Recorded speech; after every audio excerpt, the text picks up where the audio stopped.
ನಮಸ್ತೆ ಸ್ನೇಹಿತರೆ, ಎಲ್ಲರೂ ಹೇಗಿದ್ದೀರಾ? ಎಲ್ಲರಿಗೂ ಶ್ರೀಪ್ರಿಯಸ್ ಅಡುಗೆ ಮನೆಗೆ ಸ್ವಾಗತ. ಇವತ್ತು ಬನ್ನಿ ಈಸಿಯಾಗಿ ಒಂದು ಕೇಸರಿ ಬಾತ್ ಮಾಡೋದು ಹೇಗೆ ಅಂತ ನೋಡ್ಕೊಂಡು ಬರೋಣ. ಕಲ್ಲರ್ ಏನು ಹಾಕೋದು ಬೇಡ, ಆದ್ರೂ ತುಂಬ ಈಸಿಯಾಗಿ ತುಂಬ ಟೇಸ್ಟಿಯಾಗಿ ಮಾಡ್ಬೋದು. ಬಾಯಲ್ಲಿಟ್ಟರೆ ಕರಗೋ ಹಾಗೆ ತುಂಬ ಸ್ಮೂತಾಗಿ ತುಂಬ ಚೆನ್ನಾಗಿ ಬಂದಿದೆ ನೋಡಿ. ಬನ್ನಿ ನೋಡೋಣ ಇವಾಗ ಹೇಗೆ ಮಾಡೋದು ಏನು ಅನ್ನೋದನ್ನು.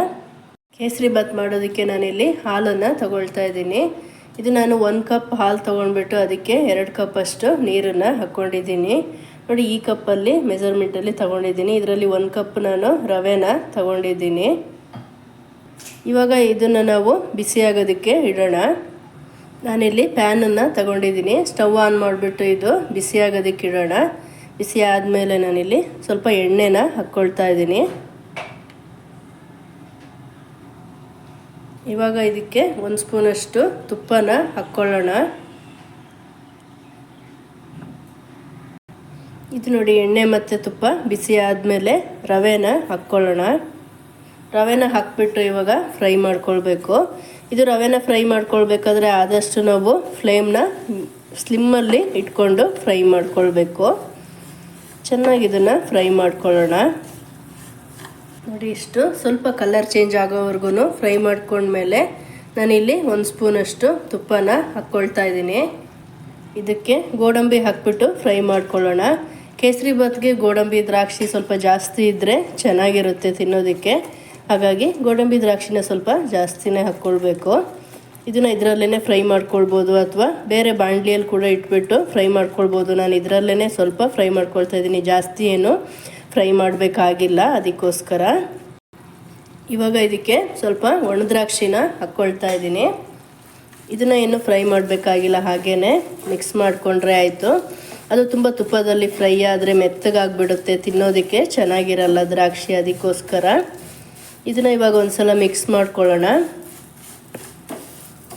ಇವಾಗ ಮಿಕ್ಸ್ ಮಾಡ್ಕೊಂಡ್ಬಿಟ್ಟು ಇದಕ್ಕೆ ಹಾಲು ಮತ್ತು ಇದು ನೀರು ನಾವೇನು ಬೆರೆಸ್ಬಿಟ್ಟು ಬಿಸಿ ಮಾಡೋದಕ್ಕೆ ಇಟ್ಟಿದ್ವಲ್ಲ, ಅದು ಇವಾಗ ಬಿಸಿ ಆಗಿದೆ. ಇದನ್ನು ಸ್ವಲ್ಪ ಸ್ವಲ್ಪನೇ ಹಾಕಿಬಿಟ್ಟು ತಿರುಗಿಸ್ಕೊಳ್ಬೇಕು. ನಿಧಾನಕ್ಕೆ ನೋಡಿ, ಈ ರೀತಿ ಹಾಕ್ಬಿಟ್ಟು ತಿರುಗಿಸ್ಕೊಳ್ಳೋಣ.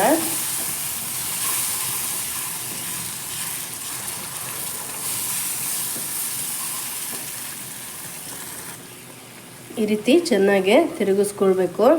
ನಾವೇನು ಕಪ್ಪಲ್ಲಿ ಮೆಜರ್ಮೆಂಟ್ ತಗೊಂಡಿದ್ವಲ್ಲ ರವೆ, ಅದಕ್ಕಿಂತ ಡಬಲ್ಗಿಂತ ಸ್ವಲ್ಪ ಜಾಸ್ತಿನೇ ಹಾಕ್ಕೊಂಡಿದ್ದೀವಿ ಹಾಲು ಮತ್ತು ನೀರು. ಯಾಕೆಂದರೆ ಇದು ರವೆ ಚೆನ್ನಾಗೆ ಅರಳಬೇಕು. ಅದಕ್ಕೋಸ್ಕರ ಈ ರೀತಿ ಸ್ವಲ್ಪ ಸ್ವಲ್ಪನೇ ಹಾಕಿಬಿಟ್ಟು ಚೆನ್ನಾಗೆ ಅರಳೋ ಹಾಗೆ ನಾವು ತಿರುಗಿಸ್ತಾ ಇರಬೇಕು ಅರಳೋವರೆಗೂ ನೋಡಿ. ಇವಾಗ ರವೆ ಚೆನ್ನಾಗೆ ಅರಳಿದೆ. ಬೇಕಾದರೆ ಈ ರೀತಿ ತೆಗೆದುಬಿಟ್ಟು ನೋಡ್ಕೊಳ್ಬೋದು. ಸ್ವಲ್ಪ ನೋಡಿ, ರವೆ ತುಂಬ ಚೆನ್ನಾಗೆ ಅರಳಿದೆ. ಇವಾಗ ನಾವು ಇದಕ್ಕೆ ಸಕ್ಕರೆನ ಹಾಕ್ಕೊಳ್ಳೋಣ. ನಾನಿಲ್ಲಿ 1 ಕಪ್ ಅಷ್ಟು ರವೆ ತಗೊಂಡಿದ್ದೆ, ಅದೇ ಮೆಜರ್ಮೆಂಟಲ್ಲಿ ಸಕ್ಕರೆನ ಹಾಕ್ತಾಯಿದ್ದೀನಿ. 1 ಕಪ್ ರವೆಗೆ 1 ಕಪ್ ಸಕ್ಕರೆನ ಹಾಕ್ಕೊಳ್ಳೋಣ. ಹಾಕ್ಬಿಟ್ಟು ಇದನ್ನು ಚೆನ್ನಾಗಿ ಇವಾಗ ಮಿಕ್ಸ್ ಮಾಡ್ಕೊಳ್ಬೇಕು ನೋಡಿ. ಇದು ಸಕ್ಕರೆ ಎಲ್ಲ ಕರಗಿಬಿಟ್ಟು ಇದಾಗಿದೆ. ಇವಾಗ ನಾವು ಇದಕ್ಕೆ 1 ಸ್ಪೂನಷ್ಟು ತುಪ್ಪನ ಹಾಕ್ಕೊಳ್ಳೋಣ.